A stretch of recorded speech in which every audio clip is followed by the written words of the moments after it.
వైఎస్ఆర్ కాంగ్రెస్ పార్టీకి రాజీనామా చేసిన తర్వాత ఇప్పటివరకు ఆ పార్టీపై నేరుగా విమర్శలు చేయని మాజీ రాజ్యసభ సభ్యుడు, మాజీ ఎంపీ విజయసాయిరెడ్డి తొలిసారిగా వైసీపీని లక్ష్యంగా చేసుకుని ఘాటు వ్యాఖ్యలు చేశారు. తెలుగు రాష్ట్రాల్లో హిందూ మతంపై పథకం ప్రకారం దాడులు జరుగుతున్నాయని, బలవంతపు మత మార్పిడులు పెరుగుతున్నాయని, అలాంటి చర్యలకు వైఎస్ఆర్ కాంగ్రెస్ పార్టీ పరోక్షంగా మద్దతిస్తుందని ఆయన ఆరోపించారు.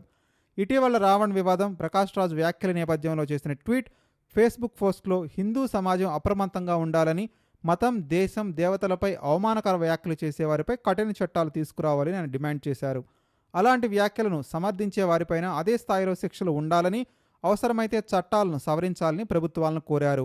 తన పోస్టులో విజయసాయిరెడ్డి కన్వర్ట్ అయినప్పటికీ తమ కుల గుర్తింపును కొనసాగిస్తూ మత సంస్థలు నడిపించే కొందరు వ్యక్తులు రాజకీయ, ఆర్థిక ప్రయోజనాల కోసం హిందూ మతానికి వ్యతిరేకంగా వాతావరణం సృష్టిస్తున్నారని పేర్కొన్నారు. బలవంతపు మత మార్పిడులు, ప్రలోభాల ద్వారా జరిగే మార్పిడులు, దేశం మరియు సనాతన ధర్మంపై అసభ్య వ్యాఖ్యలను సమాజం సహించకూడదని అన్నారు. వైఎస్ఆర్ కాంగ్రెస్ పార్టీ రావణ ప్రకాష్ రాజ్ వంటి వారిని సమర్థించడం ద్వారా హిందుత్వం, సనాతన ధర్మం, భారతీయ సంస్కృతిపై దాడికి పాల్పడుతుంది అని ఆరోపించారు.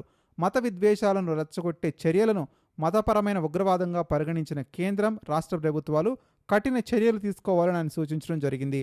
విజయసాయిరెడ్డి చేసిన వ్యాఖ్యల వెనుక రాజకీయ కోణం కూడా ఉందనే చర్చ కొనసాగుతుంది. రాజ్యసభ సభ్యత్వానికి వైసీపీకి రాజీనామా చేసిన తర్వాత ఆయన రాజకీయాలు గుడ్ బై చెబుతున్నానని ప్రకటించిన తర్వాత మళ్లీ రాజకీయాల్లోకి వస్తానని మీడియా సంస్థ ప్రారంభిస్తానని వెల్లడించారు. ఈ క్రమంలో బీజేపీలోకి చేరేందుకు ప్రయత్నిస్తున్నారని, అయితే తెలుగుదేశం పార్టీ అభ్యంతరాల కారణంగా ఆ చేరిక జరగలేదనే ప్రచారం కూడా జరిగింది. గతంలో కూడా చంద్రబాబు నాయుడు, లోకేష్పై తీవ్ర విమర్శలు చేసినటువంటి విజయసాయిరెడ్డిని బీజేపీలో చేర్చుకుంటే టీడీపీ శ్రేణుల్లో అసంతృప్తి వస్తుందనే భావంతోనే వాళ్లు వెనకడుగు వేశారని చెప్పుకుంటున్నారు. ఈ పరిణామాల తర్వాత విజయసాయిరెడ్డి హిందుత్వం, సనాతన ధర్మం అంశాలపై వరుసగా మాట్లాడడం ప్రారంభించారు. అయితే విమర్శకులు మాత్రం ఆయన వైసీపీ అధికారంలో ఉన్న 5 ఏళ్ల కాలంలో హిందూ దేవాలయాలపై జరిగిన ఘటనలు, రామతీర్థం అంతర్వేది వంటి సంఘటనలు, మత మార్పిడుల ఆరోపణలపై స్పందించలేదని గుర్తు చేస్తున్నారు.